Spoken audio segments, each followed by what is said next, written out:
Hello बच्चों, स्वागत है आप सभी का एसएफ के किड्स पर। और आज की इस वीडियो में हम लोग कक्षा 6 की जो आपकी हिंदी की नई वाली बुक है मल्हार, उसका पार्ट 3 पढ़ने वाले हैं, यानी लेसन थर्ड पढ़ने वाले हैं। यहाँ आपको लिखा हुआ दिखाई दे रहा होगा थर्ड, तो ये लेसन थर्ड है यानी पार्ट 3 है। पार्ट 3 में आपकी एक कविता है जिस कविता का टाइटल यानी शीर्षक है पहली बूंद। पहली बूंद ये कविता का टाइटल यानी शीर्षक है। तो हम सबसे पहले इस कविता को पढ़ेंगे और इस कविता को पढ़ने के बाद इसके जो प्रश्न होंगे उनके उत्तर भी हम लोग करेंगे। तो आइए इस कविता को पढ़ें। हम इस कविता को पढ़ना प्रारंभ करें उससे पूर्व आप सभी लोगों से विनम्र अनुरोध है कि अगर आपको वीडियो अच्छा लगे तो आप लोग वीडियो को लाइक कीजिए, चैनल को सब्सक्राइब कीजिए और साथ ही साथ कमेंट बॉक्स में अपनी प्रतिक्रिया हमारे साथ अवश्य साझा करें। वह पावस का प्रथम दिवस जब पहली बूंद धरा पर आई, अंकुर फूट पड़ा धरती से नवजीवन की ले अंगड़ाई। धरती के सूखे अधरों पर गिरी बूंद अमृत सी आकर, वसुंधरा की रोमावली सी हरी दूब पुलकी मुस्काई। पहली बूंद धरा पर आई, आसमान में उड़ता सागर, लगा बिजलियों के स्वर्णिम पर, बजा नगाड़े जगा रहे हैं बादल धरती की तरुणाई। पहली बूंद धरा पर आई, नीले नैनों सा यह अंबर, काली पुतली से ये जलधर, करुणा विगलित अश्रु बहाकर धरती की चिर प्यास बुझाई। बूढ़ी धरती सस्य श्यामला,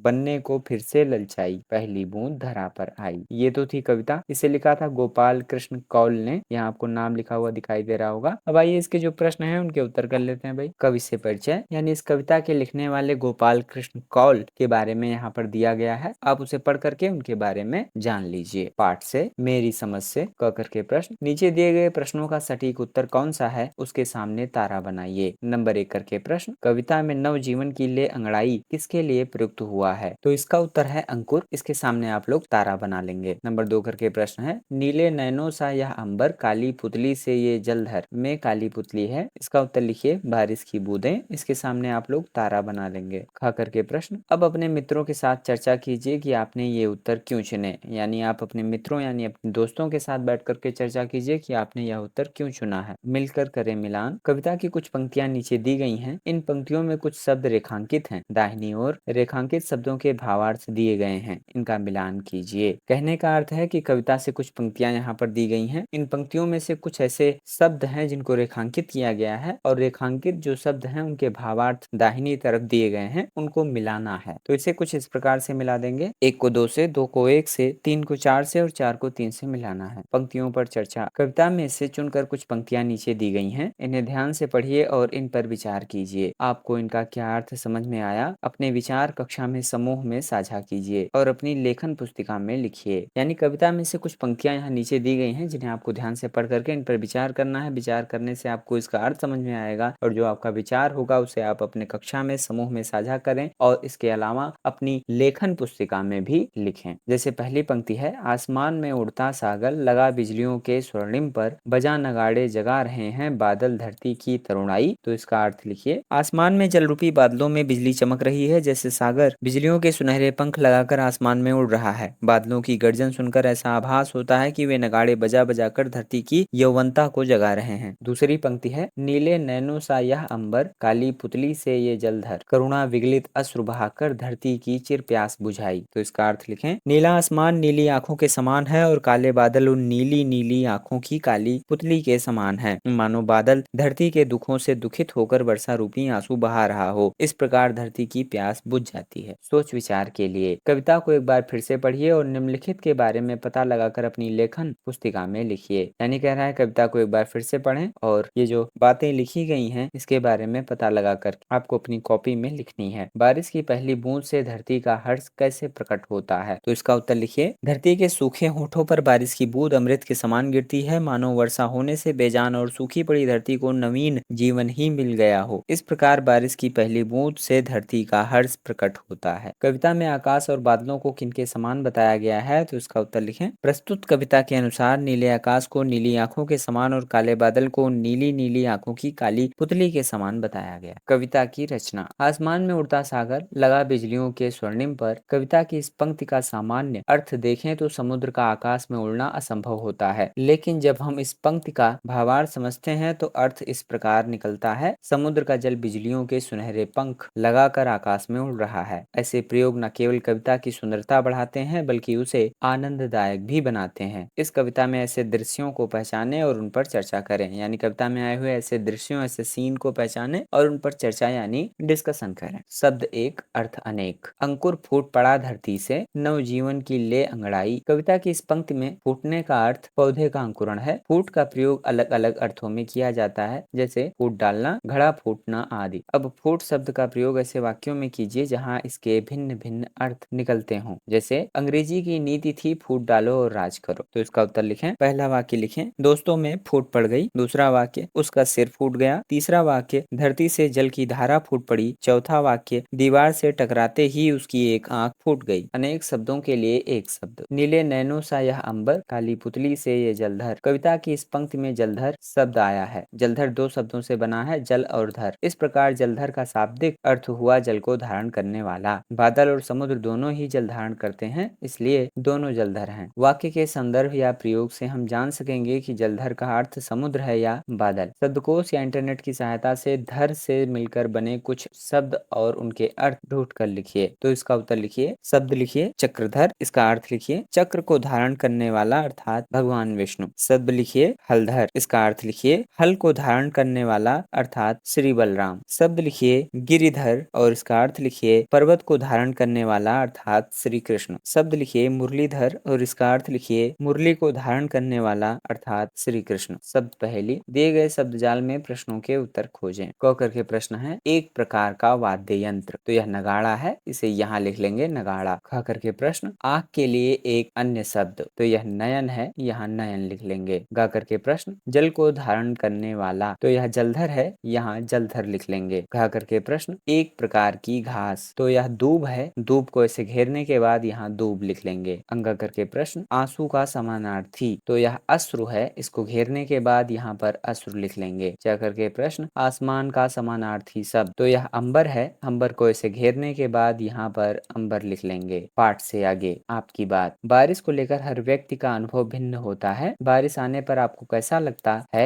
बताइए। यानी जब बारिश आती है तो आपको कैसा लगता है, आप बताइए। इसका उत्तर आप स्वयं से करेंगे। आपको कौन सी ऋतु सबसे अधिक प्रिय है और क्यों, बताइए। आपको कौन सी ऋतु सबसे ज्यादा पसंद है और क्यों पसंद है, इसके बारे में आप स्वयं से लिख सकते हैं। समाचार माध्यमों से, प्रत्येक मौसम समाचार के विभिन्न माध्यमों, इलेक्ट्रिक या प्रिंट या सोशल मीडिया के प्रमुख समाचारों में रहता है। संवाददाता कभी बाढ़ तो कभी सूखे या भीषण ठंड के समाचार देते दिखाई देते हैं। आप भी बन सकते हैं संवाददाता या लिख सकते हैं समाचार। अत्यधिक गर्मी, सर्दी या बारिश में आपने जो स्थिति देखी है उसका आंखों देखा हाल अपनी कक्षा में प्रस्तुत कीजिए। सृजन, नाम देना भी सृजन है। ऊपर दिए गए चित्र को ध्यान से देखिए और इसे एक नाम दीजिए। यानी ये जो चित्र बना हुआ है इसे आप ध्यान पूर्वक देखिए। ध्यान पूर्वक देखने के बाद इसे आप अपनी इच्छा अनुसार कुछ भी नाम दे सकते हैं जो आपको अच्छा लगे या जो आपको समझ में आए। यह एक प्रकार का रेगिस्तानी पौधा है, इसका नाम है रेगिस्तानी लिली। खोजबीन, आपके यहाँ उत्सव में कौन से वाद्य यंत्र बजाए जाते हैं उनके बारे में जानकारी एकत्र करें और अपने समूह में उस पर चर्चा करें। यानी आपके यहाँ अगर कोई भी उत्सव होता है तो कौन सा वाद्य यंत्र यानी कौन सा बाजा बजाया जाता है, कौन सा इंस्ट्रूमेंट बजाया जाता है, उसके बारे में जानकारी एकत्र करके आप अपने समूह में उस पर चर्चा कर सकते हैं। आप अपने ग्रुप में उस पर बातचीत कर सकते हैं। तो इस तरह से हम लोगों ने कक्षा 6 की जो आपकी हिंदी की नई वाली बुक थी मल्हार, उसका पाठ 3 पढ़ा। पाठ 3 में आपकी एक कविता थी, जिस कविता का टाइटल यानी शीर्षक था पहली बूंद, जिसे हम लोगों ने पढ़ा। उसके जो प्रश्न थे उसके उत्तर भी हम लोगों ने किए। अगर आपको वीडियो अच्छा लगा है तो आप लोग वीडियो को लाइक कीजिए, चैनल को सब्सक्राइब कीजिए और साथ ही साथ कमेंट बॉक्स में अपनी प्रतिक्रिया हमारे साथ अवश्य साझा करें। आप सभी लोगों का बहुत बहुत धन्यवाद एवं